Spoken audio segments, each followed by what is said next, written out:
Soy el padre, soy el padre Rogelio Alcántara, sacerdote de la Arquidiócesis de México, y tengo ya muchos años de ordenado, 35 años, y actualmente tengo varios trabajos. Trabajo en la Comisión de la Doctrina de la Fe de la Arquidiócesis de México. Soy profesor en la Universidad Lumen Gentium. Dirijo una sociedad de vida apostólica. Soy asesor de la asesor teológico, consultor teológico de la Asociación Internacional de Exorcistas y además de todo el ministerio sacerdotal que ya se imaginarán, no es poco.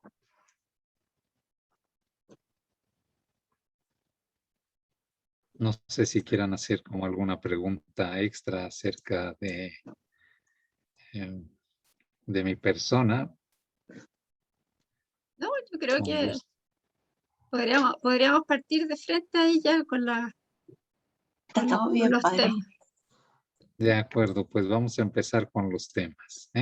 Les pido apagar los micrófonos de nuevo, ¿bueno? Ok, padre. Bueno, de acuerdo. Quisiera comenzar esta reunión que vamos a tener explicándoles por qué entré yo a estudiar los temas del demonio. Porque desde hace un tiempo para acá se han, digamos, han entrado a ser un poco moda. Pero hace algunos años, cuando yo empecé con estos temas, no había muchos estudios ni mucha biografía y obviamente con algún otro como pioneros en el asunto. Pero mi entrada en estos temas fue a partir de una experiencia personal que me gustaría muchísimo compartírselas porque así van a entender un poco incluso como a un sacerdote diocesano que se enfrenta de repente a situaciones que nos sobrepasan. Y como lo tengo al inicio de un libro que seguramente al final hablaremos en concreto de este libro, bueno, se los enseño, aquí lo tengo a la mano, es este libro. ¿De qué diablos estamos hablando? Un buen estudio, decimos, es casi un ladrillo. Y entonces inicio hablando de esta experiencia que ahora les quiero platicar. Se los voy a ir leyendo tal como está en el libro para que no se me escapen detalles. Pero vamos a dejar después tiempo para preguntas, de manera que si alguien luego quiere preguntar, pues con mucho gusto trataremos de responder. Entonces, era casi mediodía, el sol brillaba en su cénit y yo escuchaba a una chica universitaria en la capilla de un seminario donde ejercía mi ministerio sacerdotal como padre espiritual. Uno de los alumnos me había pedido atender a esta muchacha, pero por distintas razones la cita no había acertado hasta aquel día. Ser inolvidable para mí. Era martes de carnaval, víspera de la cuaresma del 2012, es decir, de hace 9 años. La luz invernal, aquí esos meses son de invierno, la luz invernal entraba con firmeza por el gran ventanal del ábside de la capilla. Iluminaba la imagen de la guadalupana y remataba en el sagrario metálico, cuya lámpara titilante Anunciaba que allí dentro se encontraba el mismo Dios hecho sacramento. Después de contarme las cosas extrañas que le sucedían desde niña, la joven, en ese diálogo, tendría unos 20 años de edad, se confesó, recibió la absolución sacramental, hizo su penitencia y me pidió que le hiciera una oración. La dejé rezando en la capilla mientras yo iba por un librito de oraciones en inglés y el agua exorcizada y bendecida que me había dejado el padre Robert. Bob, así le decíamos. Recién nos había predicado el retiro cuaresmal en el que nos compartió su testimonio, difícil de comprender para mí en ese momento. Se trataba de una acción extraordinaria del demonio de la que él había sido liberado. Fue algo impactante. Poco antes de despedirse, bendijo unos sacramentales y con aire sarcástico y profético me los dio diciendo, por si te enfrentas pronto con algún demonio. Incluso mencionó el nombre de uno. No habiendo pasado 24 horas de aquel diálogo con el padre Bob, caminaba yo con esos sacramentales en la mano y el librito de las oraciones que me había dado hacia la capilla. Allí me esperaba la joven a la que yo le iba a hacer la oración. Antes de llegar me encontré con un seminarista y le pedí que me acompañara a orar por la chica. Le pregunté a la chica si podría hacerle las oraciones en inglés. Ella respondió algo apenada que no las entendería mucho, pero que daba igual y que se las podía rezar.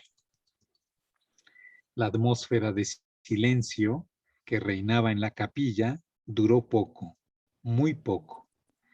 Apenas empecé a rezar, algo inesperado sucedió. La chica dejó de ser ella misma. Su rostro cambió repentinamente. Sus ojos se pusieron rojos, como si tuviera un derrame sanguíneo en el ojo, y me miró con odio infernal. Con una voz grave y cavernosa, gritó con fuerza indescriptible, «Ella es mía». Me invadió un escalofrío que casi me paraliza. He de decir que en mis años mozos yo había estudiado la licenciatura en psicología, de modo que pude entender que no se trataba de una crisis por trastorno de personalidad, no lo era. Era algo diferente. Repentinamente, la chica que estaba delante de mí dejó de ser ella misma.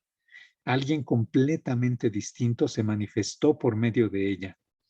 Esa entidad tenía su propia personalidad. Estaba enfurecido. Su voz y su mirada eran de rabia. Cualquiera que lo hubiera visto podría haber captado incluso su temperamento, sus expectativas y hasta sus miedos.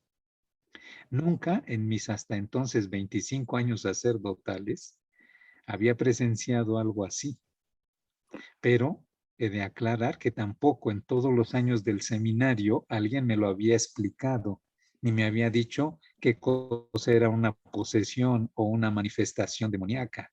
Y no solo eso, en aquella época, finales de los 70, principios de los 80, no se enseñaba angelología, mucho menos demonología. Los fenómenos que excedían las posibilidades de la naturaleza humana, se decía, tenían explicación científica. Y así nos pusieron dos maestros de parapsicología. Uno de los profesores, muy respetado y querido por nosotros, historiador, canonista y exorcista de la diócesis, nos aseguraba a las generaciones de la época que en 25 años de exorcista nunca había tenido necesidad de hacer un exorcismo. Y afirmaba apodícticamente que las posesiones diabólicas eran imposibles en los bautizados, argumentando que en un templo del Espíritu Santo no puede entrar Satanás. En general, no se negaba la existencia del demonio, al menos allá en mi época de estudiante. pero se le consideraba un pobre diablo, incapaz de actuar extraordinariamente sobre la creación material y menos aún en los cristianos. Así, la explicación de cualquier fenómeno que superara las humanas posibilidades habría que buscarla en la ciencia o en la paraciencia.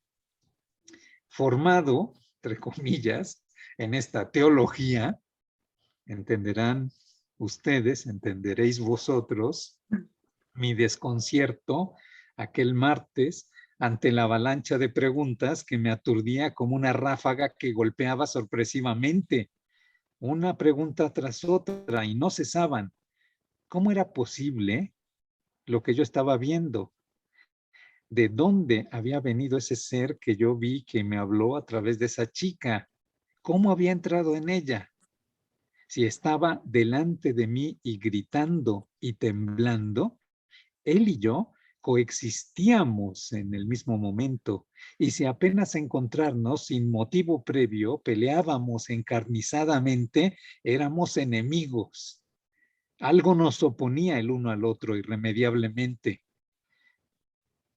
Pero, ¿qué le había hecho yo para que me odiara, para que me amenazara, para que blasfemara contra mi Dios? En fin, lo que estaba ante mis ojos era algo objetivo e inequívoco. Una bautizada, confesada, absuelta sacramentalmente, quien había hecho su penitencia y estaría en ese momento en gracia de Dios y era templo del Espíritu Santo, delante de mí estaba siendo movida en sus miembros por alguien que no era ella. Más aún, esta entidad usaba el cuerpo de la chica como propio y por medio de sus ojos me miraba y con su voz profería insolencias. ¿Cómo era esto posible? Este ser sería el demonio del que me había hablado mi amigo el padre Bob. ¿Cómo podía soportar estar este miserable delante del sagrario? En fin, el hecho es que repentinamente yo estaba inmerso en una pelea para la que no había sido entrenado y estaba ahí combatiendo con un ser espiritual por medio de una posesa, peleando contra alguien ontológicamente superior, capaz de brincarse las leyes de la materia, un espíritu puro en el sentido de su ser, no de su acción moral, un espíritu simple, con conocimiento infuso e intuición agudísima, que se enfrentaba con un pobre ser humano, mezcla de barro y espíritu, sujeto al espacio y al tiempo, y neófito ese día de aquel tipo de batallas. Para completar el cuadro, el enemigo dijo que no estaba solo. Afirmó que eran 3 en ese momento. Y yo me preguntaba, ¿estaré yo acompañado? ¿Estará de mi lado alguien, la Santísima Virgen, algún ángel? En fin, yo pedí ayuda a Dios. Debía hacer algo en ese momento y rápido, pues el enemigo quería infundirnos terror. Una descarga de adrenalina me hizo reaccionar según la naturaleza y seguramente un torrente de gracia sobrenatural me animó a luchar. Pensé que habría cerca junto a mí un ejército celestial que yo no veía, pero que me acompañaba como escuadrones desplegados para darme a pelear. La batalla duró casi 1 hora. 3 demonios se manifestaron y gritaron con todas sus fuerzas. Yo los increpaba con firmeza en el nombre de Jesús y pedía a Dios que los echara fuera. Cuando la lucha subía de tono, pregunté con firmeza, dime cómo te llamas en el nombre de Jesús. Tú ya lo sabes, contestó uno de los miserables temblando de pavor. Pude ver su miedo y me acordé del padre Bob. Él me lo había anticipado. El combate fue interrumpido por una llamada al celular. Los malignos, sospechando su derrota, inspiraban a uno de sus emisarios a entorpecer la oración. Contesté, no puedo atenderle ahora. Y colgué rápidamente y proseguí la plegaria. Los demonios, dando patadas de ahogado, gritaban que no se irían, que la muchacha era de su propiedad, que se la habían regalado y que la matarían antes de dejar su posesión. Agua bendita en la cara y la orden imperiosa en el nombre de Jesús los hizo aullar de dolor y huyeron despavoridos. La chica vomitaba agua y saliva. 3 vomitadas seguidas y una exhalación profunda la hicieron volver en sí. Me miró muy sorprendida. Recobrada su expresión, respiraba más tranquila y parecía estar liberada. Al lado de la capilla se encontraba la cocina. Las mujeres trabajaron sin perturbación alguna. Nada habían escuchado de la ruidosa pelea. Ni un miembro más de la casa escuchó algo ese día. Parecía ser un milagro del que los únicos testigos fuimos la chica, ahora exposesa, el seminarista orante y un humilde servidor. Una extraña sensación me acompañó todo ese día. Me sentía fortalecido, como quien gana un combate, y al mismo tiempo sensible, tal vez como vigilado e incluso desconcertado. Sin duda me había mojado en las aguas desconocidas, en unas aguas desconocidas, asomándome a un estado, parte de la realidad, que me empujaba serenamente, pero decisivamente y con severidad, a plantearme más preguntas cuyas respuestas debía buscar. He aquí algunas de las preguntas. ¿Podía el demonio entonces entrar en el cuerpo de alguien y utilizar sus miembros? ¿Podía resistir que su presa recibiera los sacramentos? ¿Por qué ante la absolución ninguna reacción había? Y sí ante una sencilla oración. ¿Por qué el sacramental del agua, fresquísima esa mañana, lo quemaba? ¿Cuánto tiempo llevaba ahí sin manifestarse? ¿Por qué reclamaba derechos de posesión? ¿Quién se los había otorgado? ¿Cuánta más gente estaría sufriendo opresión demoníaca sin saberlo? En fin, yo no había visto una película. Había peleado cuerpo a cuerpo contra el demonio a través de la posesa y tenía que encontrar respuesta a todas estas acuciantes cuestiones. Esa tarde sopló el viento fuertemente, como todos los febreros en la zona.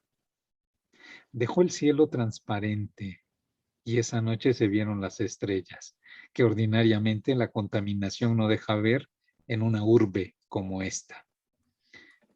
La noche caía, la capilla iluminada ahora con la luz ámbar de sus bombillas eléctricas ofrecía una atmósfera distinta, muy distinta para orar. Al día siguiente, miércoles de ceniza, día de ayuno y penitencia, empezaba para mí no solo una nueva cuaresma, sino un nuevo ambiente espiritual en mi caminar sacerdotal. Ya no podía ver la realidad como antes.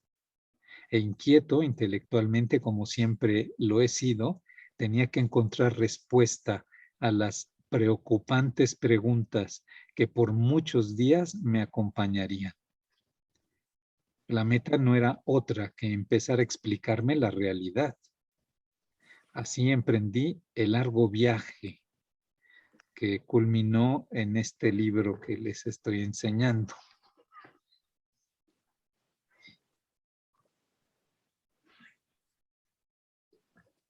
recuerdo también algo que no puse aquí, que fui a un monasterio de carmelitas descalzas porque estaba impactado, realmente impactado, ¿no? A pesar de ya ser un sacerdote en ese tiempo de 25 años de sacerdocio, fui a orar ahí en la tarde a ese monasterio e incluso le pedí a las monjitas que después de que yo oré solo, que oráramos juntos un rato. Y empezó, por así decirlo, esta aventura de ir respondiendo estas preguntas para ponerlas para poner sus respuestas al alcance de los más posibles, de modo que se pueda conocer quién es este ser, el demonio. Por eso el libro se llama ¿De qué diablos estamos hablando? Se pueda saber sobre su existencia, ver quiénes la han negado y cómo es que la Iglesia la ha afirmado, incluso cuando se habla de él para describirlo y luego para afirmar su existencia dogmáticamente. Ver su presencia en toda la Sagrada Escritura, ver cómo nuestro Señor Jesucristo los expulsó.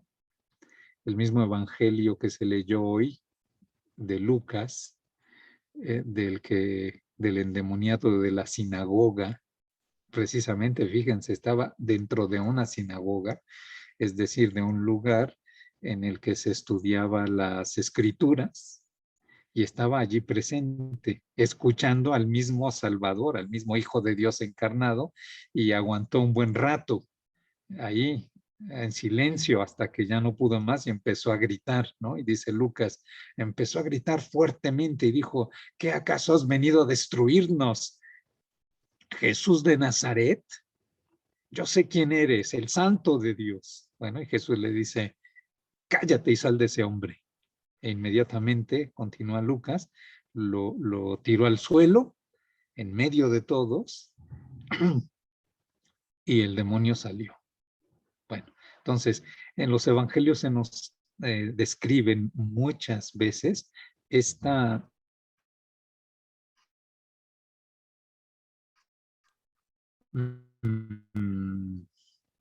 y estudiarla, sacar de ahí la verdad de fe que hay detrás y cómo la iglesia la ha asumido, cómo la ha interpretado auténticamente y cómo la ha enseñado, y ha sido pues una tarea que me tomé como un reto existencial para poder sacar este libro. Después de muchos años de reflexión y especialmente los últimos 3 años ya de investigación y de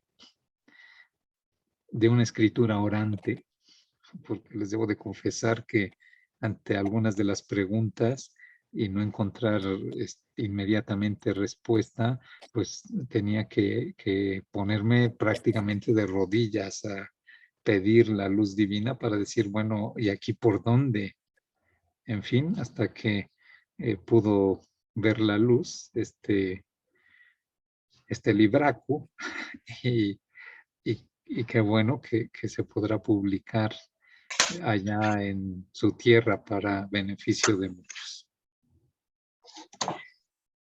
Vamos a tocar ahorita algún otro tema que me parece interesante. Ahorita voy a hacer una miscelánea de temas, porque aunque hay cosas que podríamos decir que se pueden abordar muy sistemáticamente, pues nos reduciríamos solo a ver hoy un tema, ¿no? Primero con esta introducción he querido suscitar el interés y he querido que vean la realidad que existe. Y luego, paso segundo, vamos a ver la existencia del demonio en su orden, en qué orden existe, en qué orden estamos nosotros y su posibilidad de acción. Y luego vamos a ver el modo de actuar o de interactuar con nosotros y luego vamos a responder algunas de sus preguntas. Hay algunos temas que están muy interesantes, que son muy actuales, muy profundos, pero no sé si nos dará tiempo hoy. Y si no, ya le decimos a Constanza que a ver qué otro día nos volvemos a reunir. Lo que ahora quisiera explicarles para que se entienda sobre todo la acción, o sea, cómo y por qué actúa el demonio en nuestro ámbito.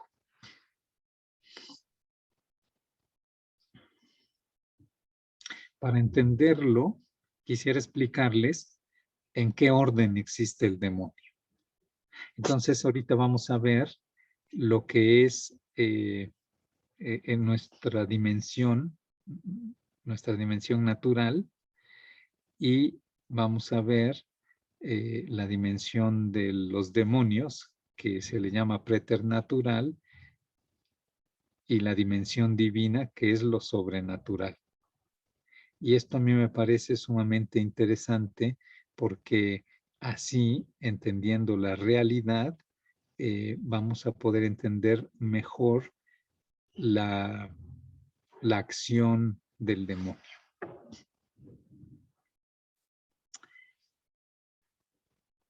Los hombres de todos los tiempos y condiciones han tratado de entender la realidad y desde distintas disciplinas explicarla. Han empleado sus mejores esfuerzos, han aplicado distintos métodos y nos han legado sus descubrimientos. Y humildemente quiero sumarme a estos esfuerzos para entender la realidad, pero desde un punto de vista teológico, y ofrecer a todos esta explicación que podríamos decir la explicación de la realidad y sus dimensiones. Mi inquietud de explicar la realidad surgió de esta experiencia que les acabo de narrar. Y partí de ella para hacer esta explicación con lo que se llama a través de un método fenomenológico. Es decir, se ve lo que aparece y aplicando estrictamente la razón iluminada por la fe sobrenatural, se trata de dar la respuesta a esto que te aparece, ¿no? Al fenómeno que tienes delante. Entonces,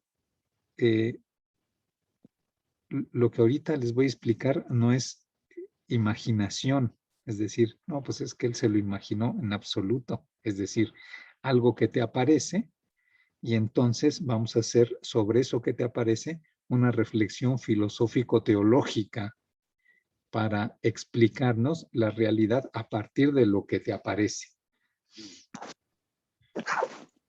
Ante la evidencia de lo que te aparece, como dice la sentencia latina, ante la evidencia no hay argumentos, porque no puedes contradecir lo que objetiva e indudablemente estimula tus sentidos, o sea, lo que ves, lo que oyes, lo que hueles, lo que tocas, lo que está frente a ti.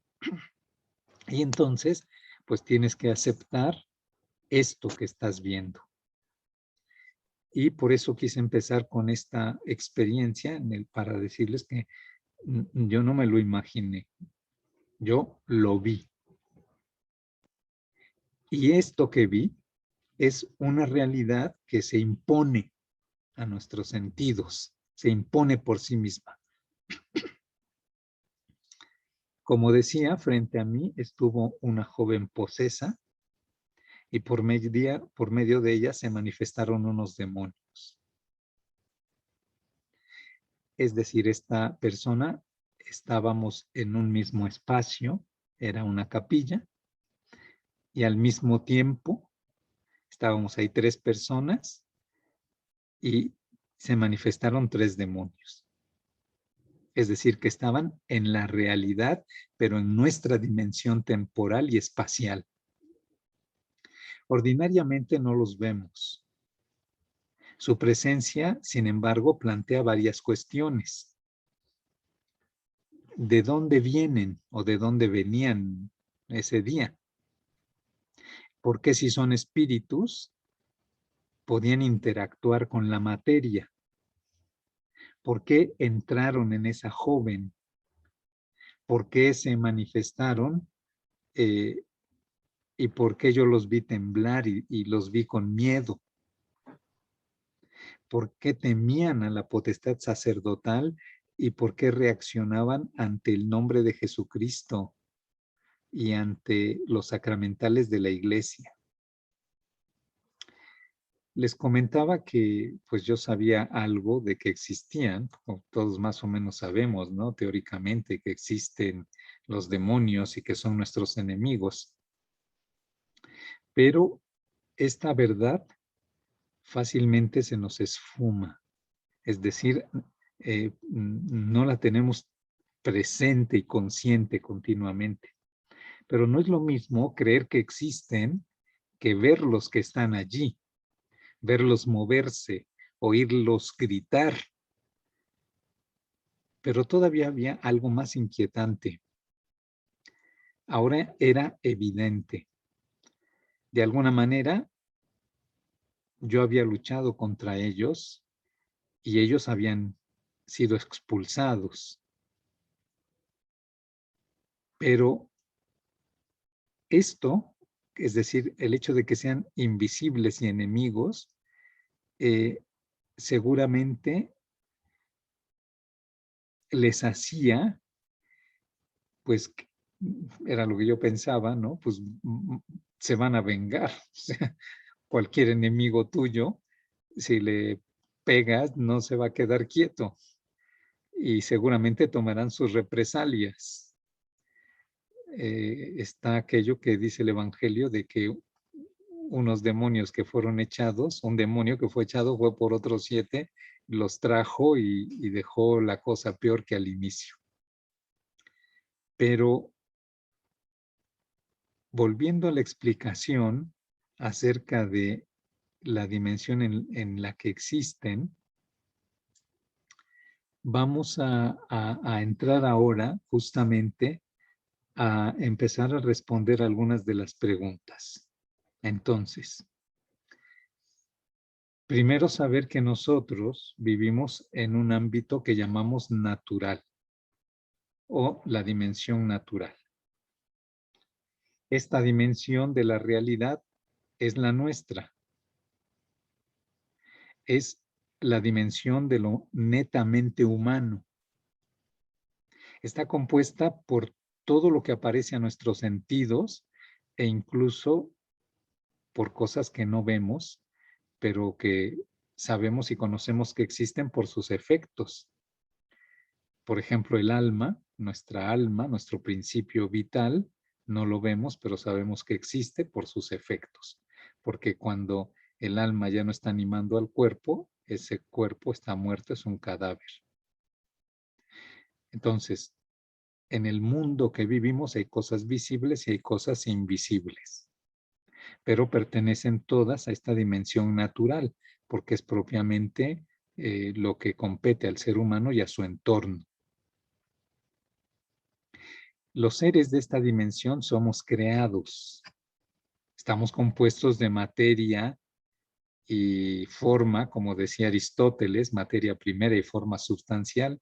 Por ejemplo, el ser humano es cuerpo y alma. Además, todos los seres creados somos contingentes.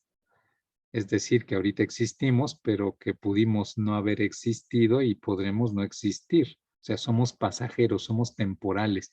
Estamos sujetos a un ciclo de existencia según las leyes de la materia. Y hay aquí una jerarquía del ser, es decir, hay desde los elementos más básicos o seres más básicos hasta el ser humano que es el rey de la creación material, porque no solo es materia, es también alma espiritual. Pero pues existen los otros seres inferiores como los animales, o los vegetales, o los minerales. Todo esto está en la dimensión natural.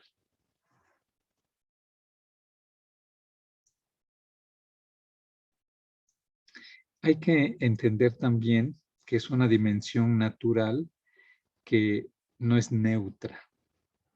Es decir, que desde que empezó a existir, comenzó a existir elevada por Dios a un nivel que no le competía, que es lo sobrenatural. Voy a explicar un poquito más lo natural para que se entienda. Cualquier cosa que está ahí alrededor de ustedes es algo natural. El escritorio, la computadora, el libro, todo esto es natural. Pero cuando el hombre empezó a existir, cuando empezó a existir el ser humano, como somos criaturas de Dios, Dios crea el alma y la infunde cuando la materia está lista para recibirla, comenzó a existir de un modo enriquecido. Dios enriqueció esta naturaleza en el origen con su gracia divina, que es la vida divina que puso en el alma, porque quería compartir, no solamente crear al hombre, sino compartirle su misma vida. Y entonces esa vida divina en nosotros es la gracia santificante. Entonces el hombre fue creado inicialmente con la gracia santificante. Y además lo equipó con lo que se llaman las virtudes infusas y los dones del Espíritu Santo. Pero además de enriquecerlo con esto que es propiamente divino, que Dios es lo que existe en el ámbito sobrenatural, quiso darle al hombre otros regalos extras que se llaman los dones preternaturales, que son algunas características parecidas a las de los ángeles, que el hombre, que no le competen a la naturaleza humana, pero que Dios quiso ponerlos para que esa naturaleza enriquecida con estos dones pudiera gozar más fácilmente de los dones sobrenaturales y por tanto de la presencia de Dios. Por eso el libro del Génesis nos dice que Dios se paseaba y que convivía con los primeros, a quienes llamamos Adán y Eva, a la hora de la brisa de la tarde. Bien. El primer pecado, que llamamos pecado original, es interesante ver en qué consistió, cómo se realizó, etcétera. Ahorita simplemente quisiera decir que fue lo que hizo que a esta naturaleza humana que somos nosotros quedara privada de la naturaleza sobrenatural, es decir, de la gracia santificante, de las virtudes infusas y de los dones del Espíritu Santo, que el hombre pierde por el pecado mortal, que fue el primer pecado. El pecado original fue un pecado mortal, o sea, perdió la vida divina, quedó la naturaleza humana como muerta para Dios. Y además perdió los dones preternaturales, que podríamos sintetizar en 3, pero que son 5. Se los digo brevemente, para entender cómo Dios quiso enriquecer esta naturaleza, porque para entender después la cuestión de la dimensión preternatural. El don de integridad, es decir, que el hombre iba a poder relacionarse armoniosamente consigo mismo, con los demás, con el entorno, incluso tener dominio sobre los animales. Este es como un don preternatural que se desprende de este don de integridad. Algunos lo consideran como si fueran 2. Todos los animales sometidos al hombre y el hombre sometido a Dios. Los animales sometidos al hombre, todas las cosas del hombre sometidas a su razón y la razón humana sometida a Dios, la integridad. Luego, el don de la impasibilidad, es decir, que no se iba a padecer el sufrimiento como un desgarramiento, aunque hubiera un machucón o lo que fuera, no se iba a padecer como un desgarro, como un sufrimiento irremediable. Y luego el don de la inmortalidad, es decir, que esto no compete a la naturaleza, dado que un proceso biológico infinito es en el tiempo, es contradictorio, pero que por un regalo extra de Dios, incluso el hombre no iba a morir. Este es el don de la inmortalidad, que es un don preternatural. Además que a Adán, y este es el quinto, ya dije 4, integridad, dominio de los animales, impasibilidad, inmortalidad, eh, se le dio una ciencia particular por ser la cabeza de la humanidad. Y esta ciencia o esta sabiduría preternatural la perdió con el pecado original. Bien. Por ahí alguien tiene su micrófono encendido, lo puede apagar, por favor. Voy a hablar ahora de la dimensión sobrenatural. Y luego de la preternatural. La dimensión sobrenatural es la dimensión de Dios. Es diferente radicalmente a lo natural y a lo preternatural. Lo sobrenatural es todo aquello que supera a cualquier ser, sea del orden natural, y el gallo sea del orden preternatural. Apio en polvo, yo le eché apio fresco. Por ahí un micrófono que está abierto, si lo cierran, se lo agradezco. Fanny Vergara, que lo cierre, por favor. Bien, pues Dios es el creador de todo, lo visible y lo invisible. Dios existe en sí mismo y por sí mismo. Es increado, es espíritu puro, es acto puro. Existe desde siempre y por siempre, es eterno y es trino, es Padre, Hijo y Espíritu Santo. Lo sabemos porque Él mismo nos lo reveló. Él mismo nos ha dicho quién es Él y cómo es Él. Dios comparte generosamente su vida, que es la gracia santificante, con sus criaturas espirituales, que la aceptan, y sus leyes se identifican con la misma inteligencia divina y son ejecutadas por su voluntad. Y la ley principal de Dios es el amor.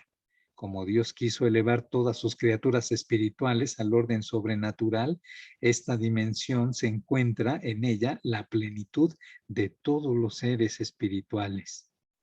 Y Dios puede interactuar con lo natural de modo ordinario y de modo extraordinario. Por ejemplo, la interacción ordinaria de Dios se da por medio de lo que llamamos su gracia. O sea, sobrenaturalmente nos da su gracia, que es su vida divina. Y junto con su gracia nos da lo que se llaman las virtudes infusas y los dones preternaturales. Y todo esto lo ha definido la Iglesia a lo largo de los siglos. Pero también actúa de una manera extraordinaria. Por ejemplo, cuando supera las leyes de la naturaleza para curar a alguien, o cuando realiza cualquier milagro. Entonces, Dios está en la dimensión sobrenatural y puede actuar en la dimensión natural, pues porque Él es el creador de todo. Pero para entender al demonio, ahora vamos a entrar a la dimensión preternatural. Como ya les comentaba, esta es la dimensión más difícil de entender. Lo que conocemos de ella es poco y lo conocemos por revelación divina, es decir, porque está en el Evangelio, porque nos habla de los demonios que reconocieron a Jesús, que estaban en el endemoniado, que lo movían, que le hacían hablar, que gritaban, que se golpeaban, etcétera. Entonces, reflexionando teológicamente sobre estos pasajes bíblicos, podemos hablar de esta dimensión preternatural que es interesante pues conocerla porque es precisamente la dimensión del demonio. Primero vamos a ver el término preternatural. Etimológicamente, preternatural es la combinación de preter, que significa más, y natural. Por tanto, preternatural sería más que natural. La noción, pues, de preternatural es aquello que está más allá de lo natural, pero sin ser sobrenatural, porque lo sobrenatural nada más es de Dios. Es decir, supera toda la naturaleza, pero no llega a la sobrenaturaleza.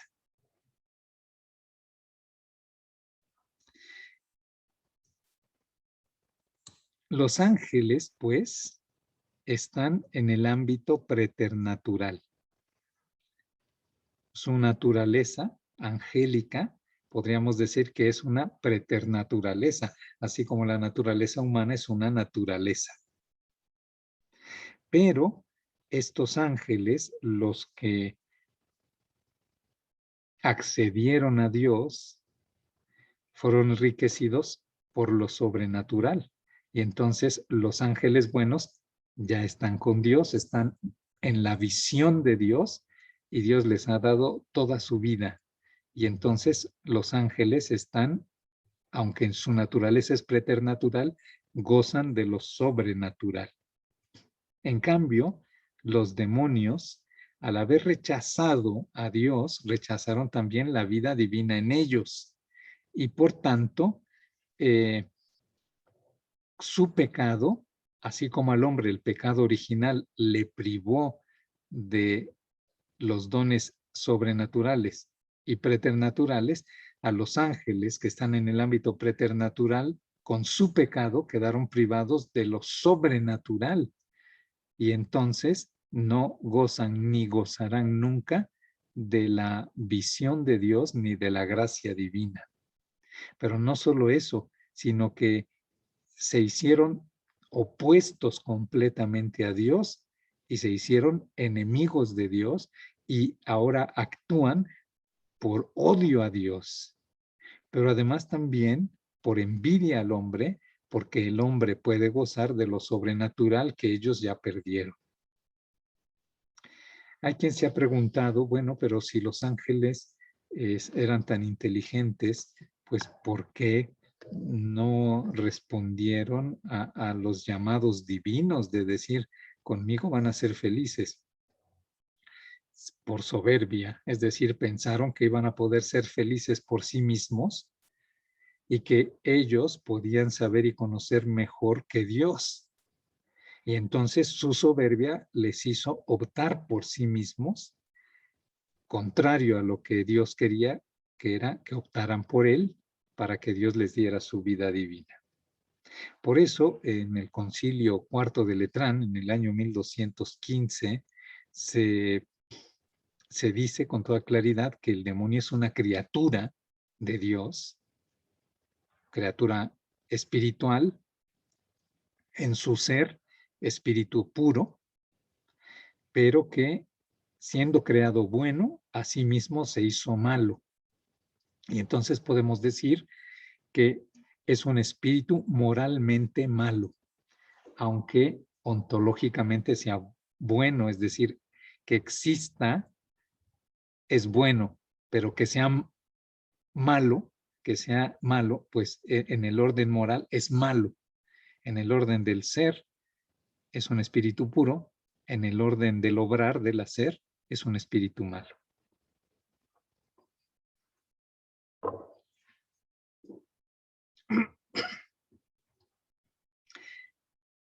Dado que el demonio está por encima de lo natural, por ser un espíritu sin combinación con la materia, puede interactuar con lo natural. Este es un asunto tal vez de los más interesantes. Dios puede interactuar con lo preternatural y lo natural, el demonio puede actuar con lo natural, y lo natural, que somos nosotros, nuestra dimensión, nuestro orden, el orden natural, también podemos interactuar con lo sobrenatural, o sea, con Dios, con la oración o con la recepción de los sacramentos, y también podemos interactuar con lo preternatural, es decir, con el demonio. Obviamente que a nadie le interesará relacionarse con un personaje que es un estafador, un sátrapa, un tramposo, mentiroso, padre de la mentira. O sea, si tú quieres hacerte socio o tener amistad con alguien que es malo, pero malo, pues tú sabrás. Es decir, es como si te dijeran, mira, si quieres te presento aquí a un narcotraficante, es malo, es sicario, ha matado a cientos, los mutila, los tortura, roba. Si te asocias con él, pues te puede pasar lo mismo. Y nadie en su sano juicio diría, ah, sí, cómo no, preséntamelo para que seamos buenos amigos o compadres, ¿verdad? Pero el demonio es este ser que trata de entrar en relación con los seres humanos, engañándolos, diciéndoles que les va a dar, y a lo mejor sí les da cosas materiales, pero para atraparlos y para alejarlos de Dios. Porque el principal objetivo del demonio es alejar a la gente de Dios. Por eso se dice que su acción es de dos tipos, una acción ordinaria y una extraordinaria. La ordinaria es a través de la tentación para alejar a los hombres a Dios, es una acción meramente espiritual, y una acción extraordinaria en donde ya interactúa físicamente con las personas o incluso psicológicamente con ellas. Y esta acción extraordinaria es terrible. O sea, quien pasa a que el demonio pueda actuar en su persona o en su vida extraordinariamente, ya está a merced del demonio de una manera extraordinaria, gravísima. Para que se entienda un poco esta relación, es decir, el demonio es una persona espiritual, no tiene cuerpo, pero es una persona con su temperamento, con su inteligencia, con su voluntad, y que quiere tener relaciones personales, o sea, quiere tener, si no amigos, porque no puede tener, porque él en la amistad, una de las cosas fundamentales es que el amigo quiere el bien del amigo.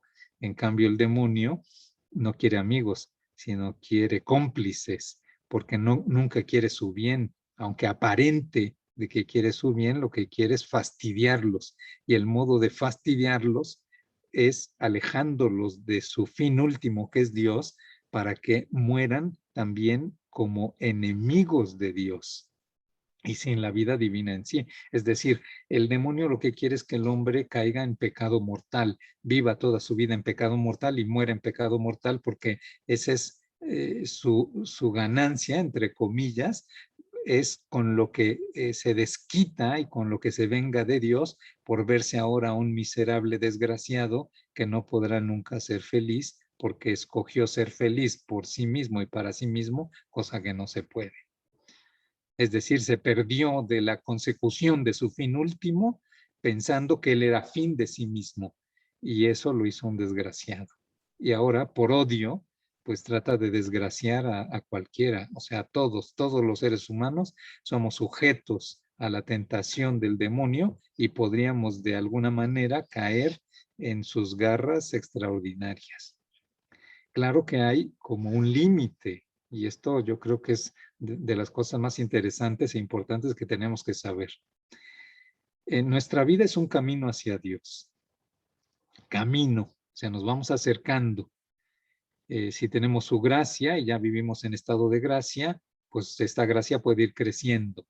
Si la perdemos por un pecado mortal, la podemos recuperar con el sacramento de la confesión o penitencia y otra vez caminar hacia Dios. Nuestra vida es un camino hacia Dios, que Él es el fin último, objetivo de nuestro ser, y que con Él lograremos nuestro fin último subjetivo, que es ser felices. Bueno, Pues el demonio lo que quiere es que no llegues, que te desvíes, que te regreses, y te va a poner trampas, que son las tentaciones, para que puedas tropezarte y nunca caminar hacia Dios. El problema es que si tú no solamente ya no sigues el camino de Dios, sino que caminas hacia la otra dirección, es decir, hacia Él, hay puntos claves en donde si saltas y brincas ese punto, puedes estar poniéndote no solo en territorio del demonio para una acción ordinaria más fuerte, más cruel, sino para una acción extraordinaria, decisiva del demonio. Y el límite o el brinco o sea, ese límite son el infringir algunos mandamientos específicos. No solamente en cuestión de gravedad, porque puede ser algo que a los ojos de los demás no es grave, es algo sencillo o medio inocente, pero que por la materia es algo gravísimo, como son, por ejemplo, los pecados contra el primer mandamiento.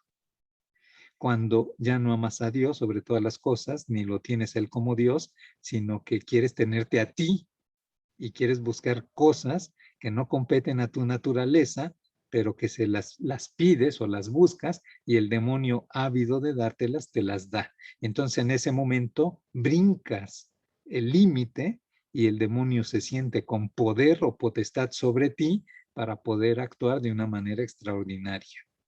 ¿Cuáles serían, por tanto, esos límites y cuáles serían como las búsquedas del hombre? Porque casi todo siempre es en una búsqueda que lo lleva a brincar ese límite, que lo aleja de Dios, que lo mete en el terreno del demonio y que lo hace vulnerable a la acción extraordinaria del demonio, ya decía, son los pecados contra el primer mandamiento. Pero ¿cuáles son esos? Son todos los deseos de querer tener algo que no compete a la naturaleza humana. Voy a explicar. Por ejemplo, ¿compete a nuestra naturaleza que yo conozca lo que está pensando alguno de ustedes? No compete, excede a la naturaleza. Pero si alguien que los conoce, no porque penetra sus pensamientos, sino porque conoce su vida, lo que hace, cómo lo hace, a qué horas lo hace, sus tendencias, sus costumbres, me lo puede decir. Y entonces yo puedo decir, es que estoy leyendo tu mente. Y claro, es falso porque nadie puede leer la mente. Alguien podría intuir lo que la otra persona está pensando por sus gestos o por las costumbres que tiene, porque ya la conoce. Pero entonces, si yo quiero saber lo que la otra persona está pensando o cuáles son sus intenciones, aunque el otro no las puede conocer directamente, pero las deduce, me las puede decir. Y entonces yo ya les digo, pues mira, es que tú esto y esto otro. Bueno, pero entonces el que lo está diciendo es el demonio. Entonces el deseo del hombre de conocer algo que supera su capacidad natural hace que el demonio venga a decirte yo te lo digo. Otro ejemplo, no está en nuestra naturaleza el levitar, por ejemplo, el vencer la ley de la gravedad. No está en nuestra naturaleza. Digo, si no es a través de medios físicos, pues no se puede, pero solo porque yo quiera o desee, no se puede.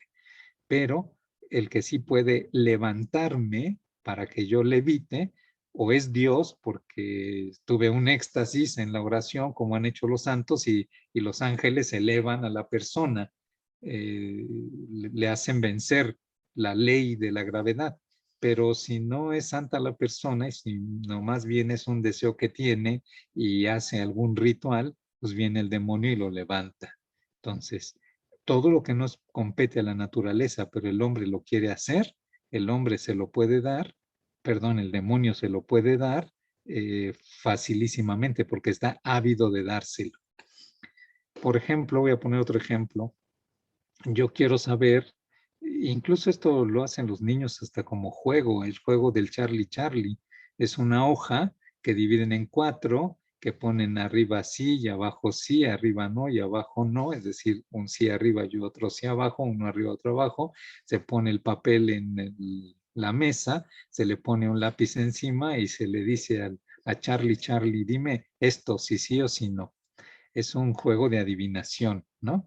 Pero ese Charlie, Charlie es el demonio que viene y que te mueve el lápiz para decirte si sí o si no, porque tú quieres saber algo que no compete a tu naturaleza y que no lo tratas de conocer por medios naturales, pues viene el otro a decírtelo y ahí te engancha y entonces empieza a actuar de una manera material contigo para hacérsete presente, para dialogar contigo, etcétera, etcétera. Por ejemplo, la lectura de cartas, ¿no? O sea, ¿qué tienen los naipes o las cartas, carta española o carta inglesa, lo que sea, eh, al modo de que yo las barajeo y las echo en la mesa? O sea, ¿eso qué tiene que ver con respecto al conocimiento de las situaciones de las personas, de su pasado, o de su presente o su futuro? O sea, imposible. No se puede. Eso no es natural. Ah, pero que si tú las vas echando y el demonio te puede ir diciendo, bueno, está interactuando el demonio, pero no es porque sea por medio de un conocimiento natural. Entonces, todos los juegos de adivinación, es decir, que tú quieres conocer algo que no te compete por tu naturaleza o que no te conviene porque no es conveniente a tu naturaleza y a tu vida, pero tú lo quieres saber, hay alguien que te lo quiere decir y te lo va a decir que es el demonio. Entonces, el brincar, ese es un pecado contra el primer mandamiento. El brincar eso te hace ya estar en el territorio del demonio para que el demonio pueda interactuar contigo porque ya se siente con la potestad y el derecho de hacerlo porque tú te metiste a su terreno o porque tú se lo pediste. Quisiera comentar ya algunos ejemplos y dejar tiempo para preguntas. Esto yo conocí al niño y me lo mandaron para que, bueno, quiero aclarar, yo no soy exorcista, es decir, yo soy teólogo y trato de dar explicaciones teológicas a todos los fenómenos que pasan y le pasan a los exorcistas. Y he colaborado y ayudado en muchos exorcismos como auxiliar. Y en algunos he estado solo como testigo, pues para ver los fenómenos y después poderles dar la explicación teológica. Pero pues me hacen consultas, me traen a gente, en fin. Me trajeron a un niño que efectivamente jugó el Charlie Charlie. La tarde de ese día, el niño empezó a ver a una sombra que se le paraba al lado de su cama. Y es decir, que el demonio había empezado a interactuar extraordinariamente con ese niño de 11 años, porque el niño se había metido al terreno del demonio y por tanto el demonio se sentía con la potestad para poder interactuar con él. Bueno, otro caso, una chica de secundaria que quería que el muchacho la mirara y se enamorara de ella. Y entonces sus amigas muy generosamente le dijeron, pues, hazle un amarre, hazle un, Espera, te voy a ahí. Qué bien, está pegajoso. si gustan apagar ese micrófono, por favor.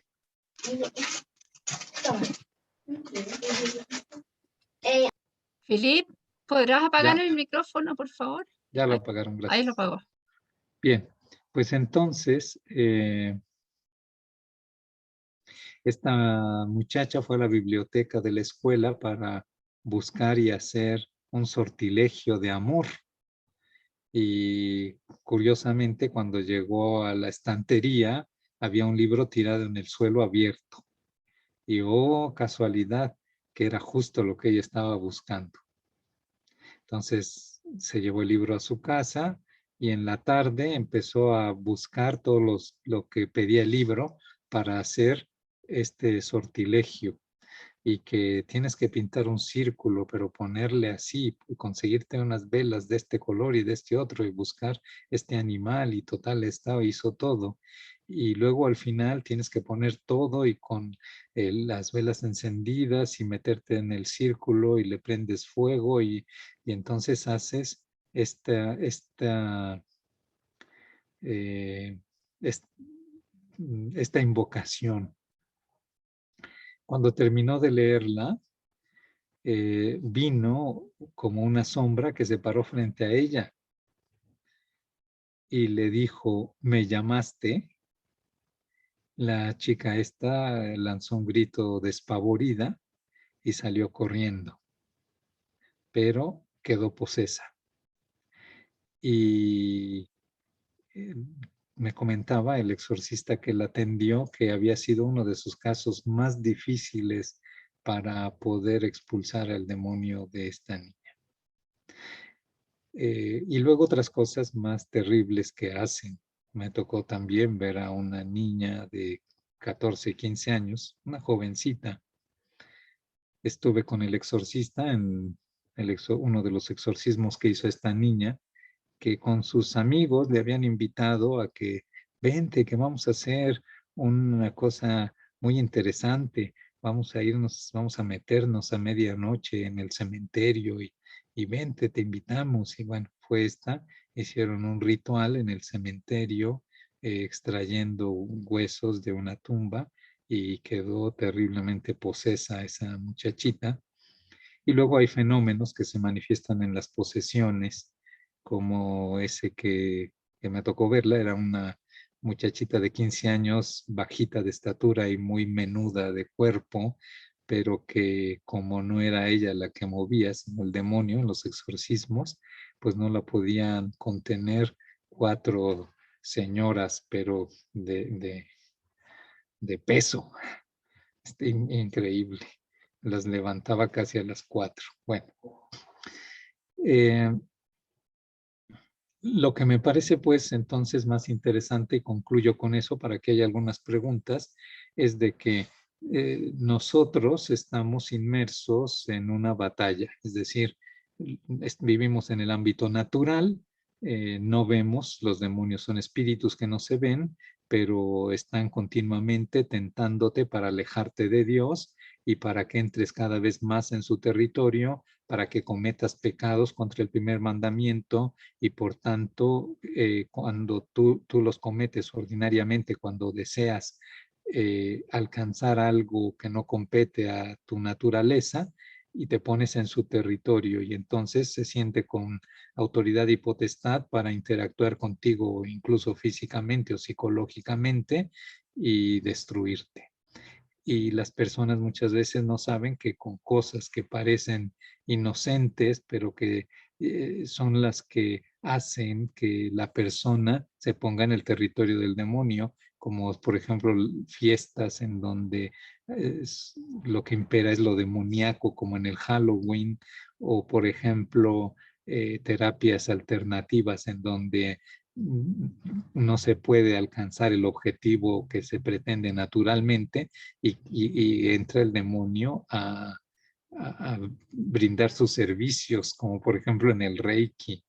Me tocó atender, era una médico, una muchacha médico que quería pues no solo curar con medicinas y con terapias y con cuestiones quirúrgicas, sino ella quería curar solo ya con sus manos, tocando a los enfermos, pasando su mano por por la parte enferma que se sanaran y cayó en la trampa. Y entonces, pero es que también obviamente uno dice, a ver qué tiene mi mano, que solo con ponerla, esta persona se le va a quitar un tumor. O sea, tu mano es lo máximo que podrás hacer es darle un poquito de calor, ¿no? O un masajito, pero nada más. Bueno, pero esta doctora se metió a estudiar porque eran cursos y cursos y más cursos, y luego fue a verme y a la oficina en el arzobispado donde trabajo, y con una oración que se llama de diagnóstico, pasó algo increíble porque ya no es natural, es preternatural. De repente pareció como si estuviera embarazada y se empezó a mover como si el bebé su vientre a modo de círculo, pero obviamente ni estaba embarazada ni era un bebé. Es decir, era un demonio que se empezó a manifestar de esa manera. Y otras muchas cosas que me ha tocado ver. Pero bueno, concluyo aquí. Tal vez hay alguna pregunta y mejor vamos a responder a las preguntas. ¿De acuerdo? Constanza, Sí, Coti. padre. Muchas gracias por todo su charla. Estaba muy entretenida, nos quedamos con gusto a poco. Tal vez podríamos repetirla y seguir en otra. Ahí vamos a ver. Pero hay varias preguntas, muchas. Una que es interesante con respecto al tema de la naturaleza. Preguntan si es que puede un demonio o varios demonios que ejercieron una acción extraordinaria en algún antepasado eh, heredarse, o qué pasa con los poderes o con los videntes o con las personas que tienen estos dones que dicen que heredaron de su mamá, de su abuelita, ¿no es cierto? Eh, ¿qué pasa con eso? Bueno, ahí en el libro dedico todo un capítulo a la cuestión intergeneracional. Está muy interesante, se lo recomiendo muchísimo. Son muchas páginas y no puedo ahorita hablarles de todo eso, pero al menos unas cuantas cosas que puedan responder a la pregunta. Si los demonios atacaron a mi abuelo o a mi padre o a mi bisabuelo, si ahora me atacan a mí. Esta es la pregunta, Constanza. Sí, esa es la pregunta. ¿Y qué pasa con los dones y los poderes que se heredan en el fondo, o que la gente Ah, cree ok, heredar? muy bien. Entonces son dos preguntas. Vamos a hablar primero acerca de los demonios que podríamos llamar familiares, es decir, que están con una familia. Les decía que los demonios son personas espirituales. Y como una persona espiritual, tienen sus inclinaciones. Por tanto, algunos se inclinarán más, por ejemplo, a tratar de relacionarse o tentar a los hombres, u otros a tentar a las mujeres, a lo mejor otros a tentar a las religiosas o a los curas, porque pues esa es su inclinación como unas personas espirituales que son. Y puede ser que el mismo demonio que tiente al abuelo, y el abuelo ya está, y el hijo del abuelo, que es el padre de este otro, pues que no solamente tiente al abuelo, que tiente al padre y que tiente al nieto, y por tanto en ese sentido que tiente a todos los de la casa. Eh, Esto es muy común y muy corriente porque se da, es decir, ya está, ya le abrieron la puerta al demonio en esta casa y pues ya está, como dice el dicho común, como Pedro por su casa, anda el demonio tentando al padre, al hijo y al abuelo. Pero podría ser que todavía no nace el bisnieto, pero dado que ya está con el hijo que va a tener al nieto, pues en cuanto tenga uso de razón, va a empezar también a tentarle. En este sentido, pueden estar los demonios con una familia, porque siempre hay contacto generacional. Es distinto a que si mi tatarabuelo que yo no conocí y después el demonio ya no estuvo tentando a esa familia, luego diga, ah, porque yo tenté a tu tatarabuelo y entonces vengo a tentarte a ti. O sea, nos tientan a todos y nos tientan siempre y puede venir uno, pueden venir 5, pueden venir 80. O sea, en ese sentido, no se puede hablar de una transmisión del demonio. Pero por otro lado, la segunda pregunta, ¿cuál era, Coti? De los dones y visiones o poderes Ah, que vienes diciendo exactamente. de... En esto hay que entender bien que una persona puede tener algunas cualidades naturales. Por ejemplo, hay quien tiene muy buen oído y es algo natural, o hay quien tiene muy buena visión y es algo natural. Pero hacer algo que excede a la naturaleza, esto puede ser un don aparente que el demonio le da, pero que en realidad no le da, sino el demonio lo hace por ella. Voy a poner un caso concreto.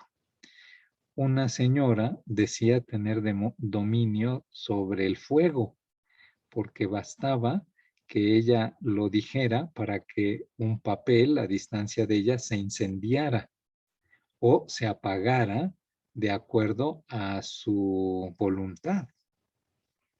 Y entonces ella lo decía y se encendía, o lo decía y se apagaba. Analicemos esto. ¿Qué puede tener la voz de la persona para que a 3 metros de distancia ese papel se encienda? No se puede.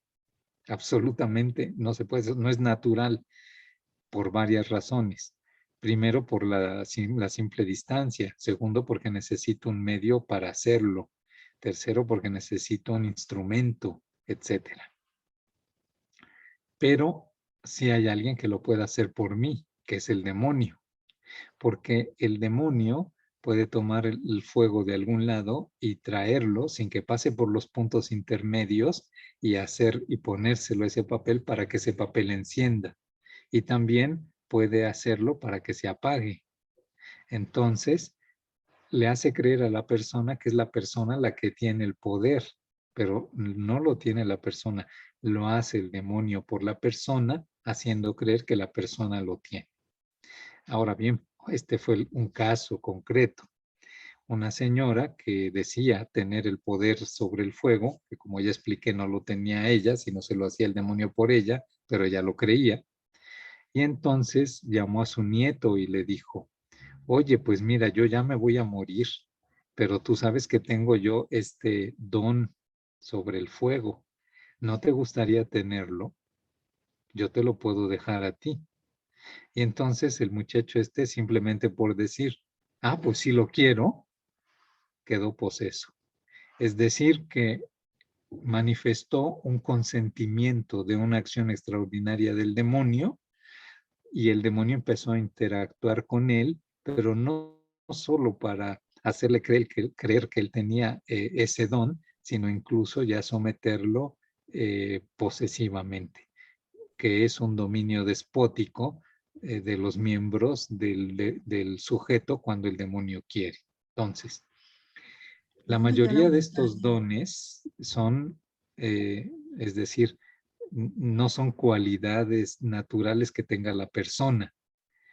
Cuando exceden lo propio de la naturaleza, lo más seguro es que o vienen de Dios o vienen del demonio.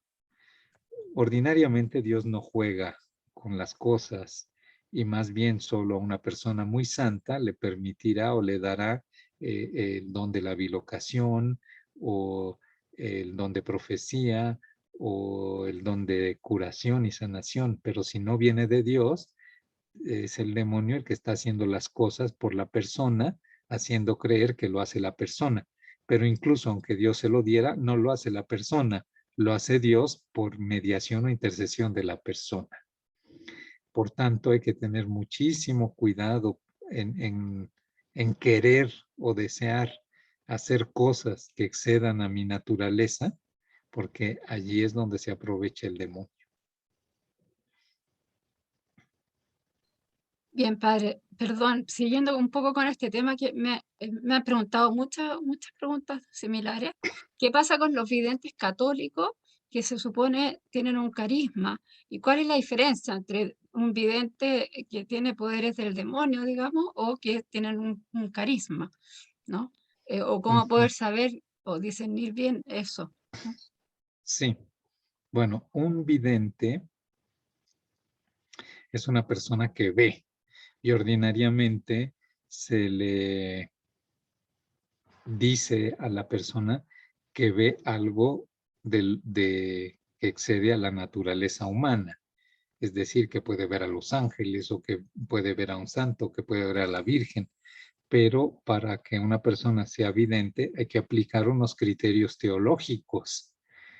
Y si esos criterios teológicos se dan en esa persona podríamos decir es vidente, y esta evidencia le viene como un don sobrenatural, es decir, que viene de Dios. Vamos a poner el ejemplo de Bernadette Soubirous, que fue la vidente de Lourdes, que vio a la Virgen en la cueva de Masseville, allí en Lourdes, Francia. Una niña que le permite Dios sobrenaturalmente ver a la Virgen. Había con ellas otras niñas que no la vieron, por tanto no era algo natural, porque si hubiera sido natural la hubieran visto todas. Una cosa, un regalo sobrenatural que Dios le da a ella para que ella vea a la Virgen. Y tiene una relación con la Virgen, pero como la Virgen ya está en el ámbito sobrenatural, pero puede interactuar con lo natural enriquecido con lo sobrenatural puede interactuar con lo sobrenatural. Y vienen como otras características, ¿no? Una persona que no se hace publicidad, una persona humilde, una persona obediente, una persona que no hace más que seguir lo que la Virgen le pide, y que somete todo al juicio de la Iglesia, porque la Virgen y lo sobrenatural nunca va a ir en contra de la institución que fundó Jesús, que es el Hijo de Dios encarnado, que es la Iglesia, ni va a ir en contra de los sucesores de los apóstoles, que son los obispos. Y entonces, por eso, sujeta al obispo del lugar la última palabra para determinar si eso ha sido sobrenatural o no. Y si no se sujeta eso al sucesor de los apóstoles, pues entonces se ve que directamente no viene de Dios, es decir, tiene que cumplir esos criterios. Aunque alguien podría decir, bueno, pero puede haber un sucesor de los apóstoles que se coló y que ya no es católico, pero que está allí. Bueno, pues la Virgen o nuestro Señor saben que se podrían aparecer en donde hubiera uno católico para que aceptara lo que viene y lo que es sobrenatural. O podría haber escogido otra persona y otro lugar si considerara un mensaje esencial para la salvación de la humanidad. Pero ni siquiera en las revelaciones privadas los mensajes son esenciales para la salvación, porque lo esencial para la salvación ya se dio en la revelación pública, que terminó con la muerte del último de los apóstoles, que es San Juan Evangelista, allá entre el año 90 y 100. Y por tanto, lo necesario para nuestra salvación ya lo tenemos en Cristo y en lo que nos ha dado la revelación divina plasmada en la Escritura y en la tradición.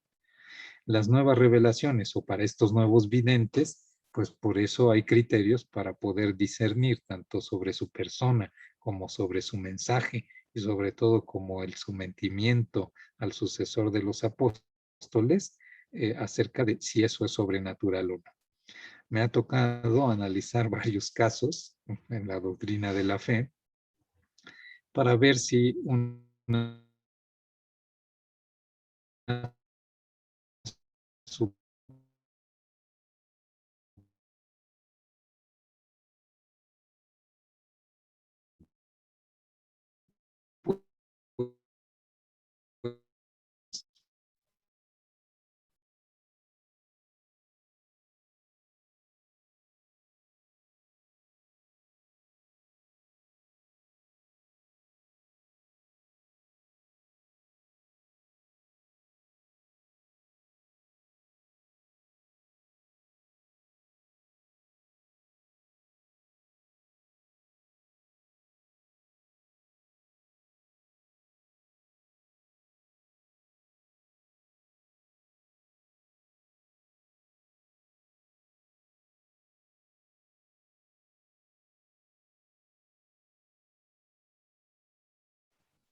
No se escucha.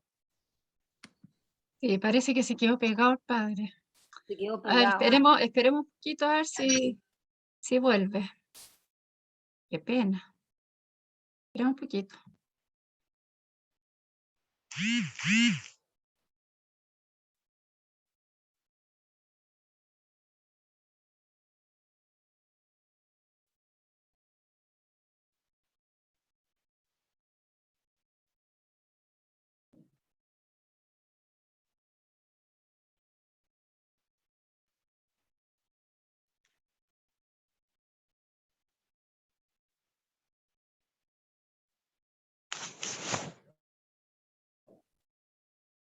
Bueno, parece que el padre se desconectó.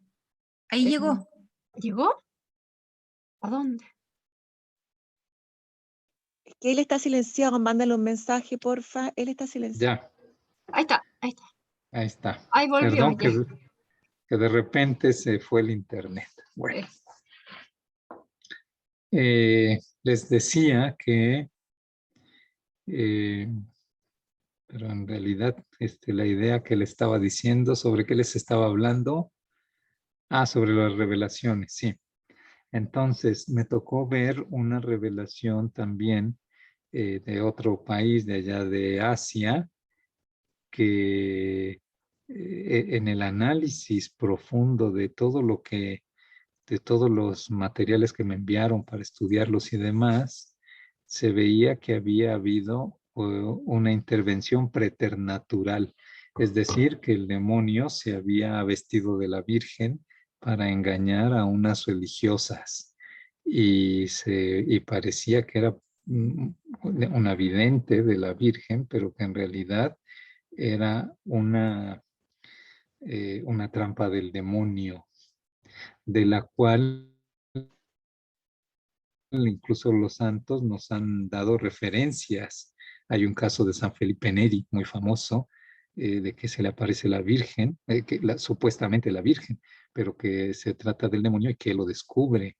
Y también hay otro caso, ahora que me venga el nombre de este santo, eh,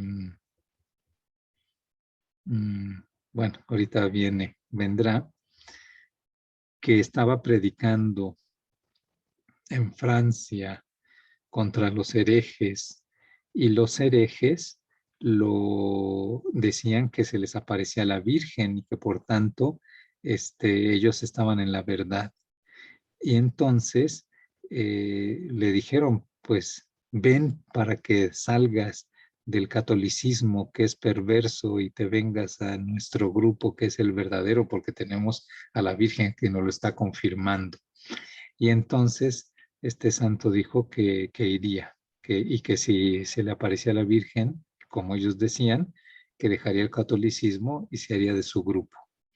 Y entonces en una teca se llevó al Santísimo oculto debajo de su hábito y cuando estaba en la supuesta aparición que se aparece la Virgen, saca el Santísimo, lo levanta y le dice, adora a tu Hijo Jesucristo aquí presente, sacramentado. Y lo que supuestamente era la Virgen, que era el demonio, se agarró una figura horrible y se esfumó, dejando un olor pestilente. Y entonces, pues los convenció de que aquello era el demonio. Es decir, que el demonio se viste de la Virgen María, de ángel de luz también, para engañar. Entonces, hay que tener por eso mucho cuidado. Los que se dicen videntes tienen que sujetar humildemente lo que ellos dicen que es su visión a la autoridad eclesiástica para que se examine objetivamente si eso es sobrenatural o es preternatural o es natural. Y por eso hay que tener mucho cuidado. Además, sabiendo que lo que necesitamos para nuestra salvación ya está dicho y está en la doctrina de la Iglesia, Sagrada Escritura y tradición. Muchas gracias, padre. No sé hasta qué hora podemos seguir. No quiero usar de su tiempo. Pues si Ah, quieren podemos otros minutitos, Otra pregunta, eh, otra otra pregunta, pregunta. sí. Me han preguntado varias veces también, una vez que se abren las puertas por ignorancia o por desconocimiento, ¿cómo cerrarlas? ¿Cómo se pueden cerrar? Eso me han preguntado mucho. Bueno, hay que saber sí que muchas veces por ignorancia se abre la puerta.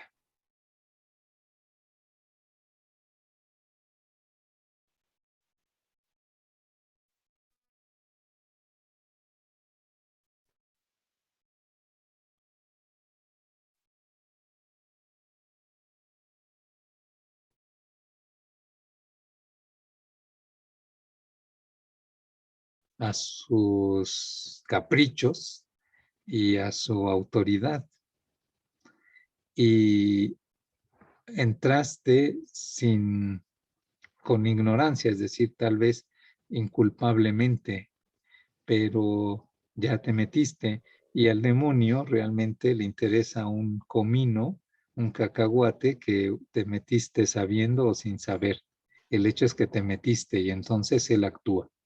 Pero una vez que uno entró, hay que salirse y el modo de salirse es renunciando a lo que yo haya querido adquirir por lo que allí me metí y haciendo una muy buena confesión, es decir, eh, con un proceso de conversión que implica una muy buena confesión y una renuncia, una oración de renuncia a todo aquello.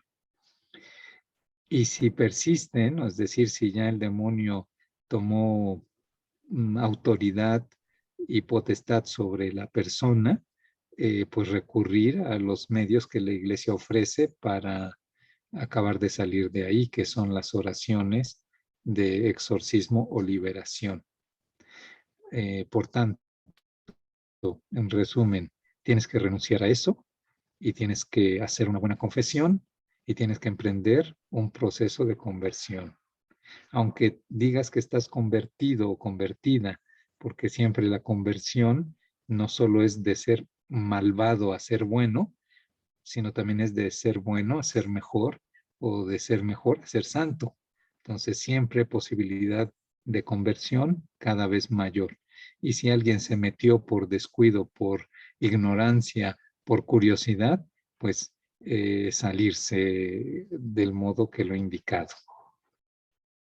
Al respecto, una persona que ha trabajado mucho en la cuestión de la infestación, es decir, de lo de las casas, Adam Bly, que conocí en Oklahoma y que tiene incluso algunos videos muy interesantes en YouTube, decía que el mal no creas que es como una caja que tú agarras, sacas del librero, la abres, juegas con ella y luego ya la cierras y la pones otra vez en su lugar. Decía, esto no funciona así, sino que no sabes en qué momento al tener la caja en tus manos se va a volver contra ti y te va a morder. Así es que por eso hay que estar siempre del lado de Dios. Quien está en el territorio de Dios es muy difícil que pueda tener algún poder el demonio sobre la persona. Lo podrá tentar y a veces con tentaciones muy duras, pero con la ayuda divina se pueden vencer. Pues finalmente, les recomiendo muchísimo el libro porque son 617 preguntas con su respuesta. Se están respondidas todas las preguntas, 617 preguntas sobre la existencia, la naturaleza, la acción ordinaria, la acción extraordinaria, el modo de luchar extraordinariamente contra el demonio y sobre todo el modo de luchar ordinariamente, que es el capítulo 5, es decir, como una vida cristiana fuerte, profunda, es el modo en el que uno puede entablar esta lucha contra el demonio. ¿Cuánto cuesta el libro, padre? Allá Cotit va a tener los precios. Yo Allá con después ella. les digo, sí. Vale Sí. 17.000. Ahí les voy a decir después. Padre, ¿será una última posible? ¿Una última pregunta? Sí, claro que sí. Me hacen la pregunta siguiente. Si se supone que el exorcista tiene el poder sobre el demonio en el nombre de la iglesia, ¿por qué se necesitan a veces tantos años o tanto tiempo o tantos exorcismos para poder vencerlo, ¿no? Para poder sacarlo? Aquí hay varias razones y vamos a dar como una respuesta general.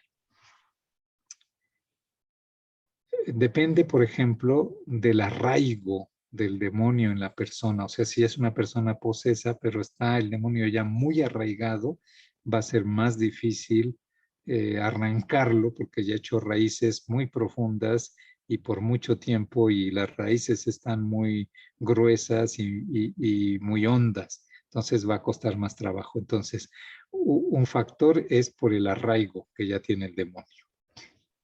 Segundo factor es porque hay demonios más fuertes que otros. Así como las personas, hay unas más fuertes que otras, pues en los demonios igual hay unos más fuertes que otros. O hay unos más astutos que otros.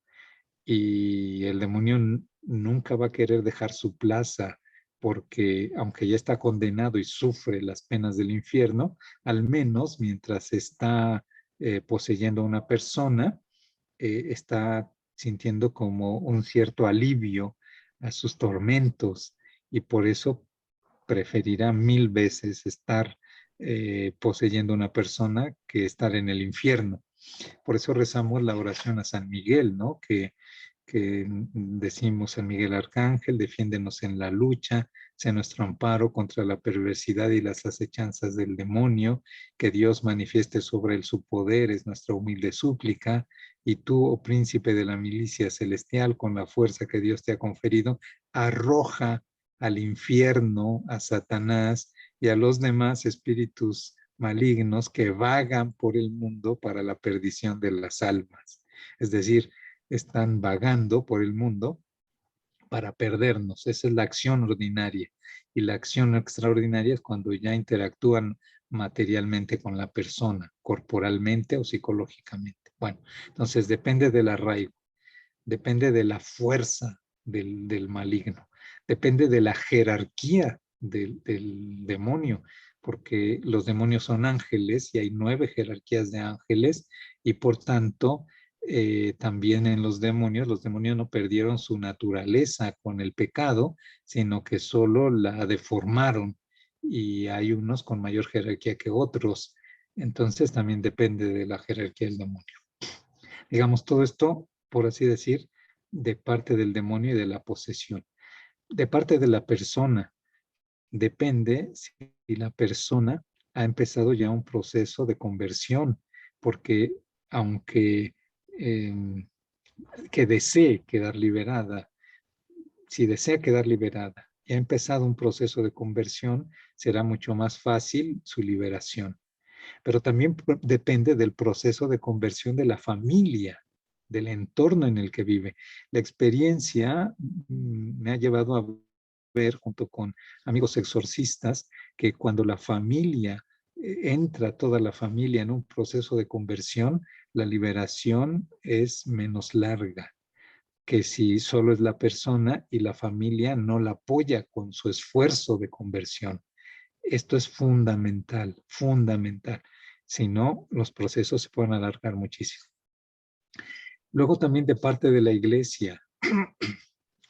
De parte de la iglesia está el factor que el exorcismo ritual, el exorcismo como rito, depende de la fe de la iglesia, de la fe histórica de la iglesia y de la fe actual de la iglesia. Entonces, en un tiempo en el que la iglesia católica tiene menos fe, como el exorcismo ritual depende de la fe de la iglesia, pues también será menos eficaz. ¿Por qué? Porque actualmente como que hay una crisis muy grande de fe, aunque no solamente depende de la fe actual, sino de la fe histórica y por tanto de la fe de los santos y de la fe de la Virgen María y de la santidad con la que han vivido tantísimos cristianos y mártires, etcétera, pero también de la fe actual. Y si hay crisis de fe actual, pues habrá más dificultad para la eficacia del rito.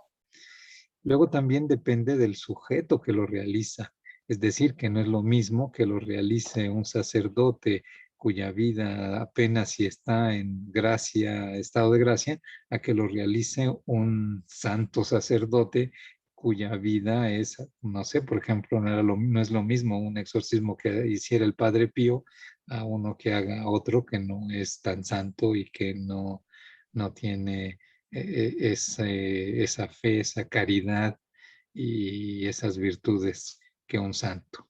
Entonces, como ven, depende de muchos factores.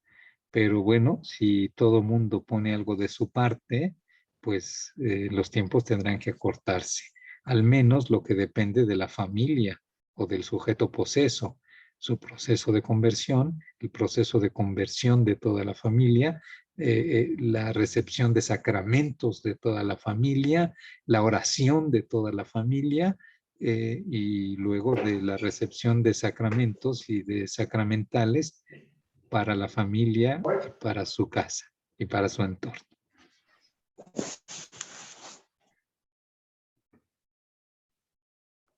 Bueno, padre, le agradecemos un montón. Yo creo que ya un poquito tarde acá y ya sería hora de ir terminando.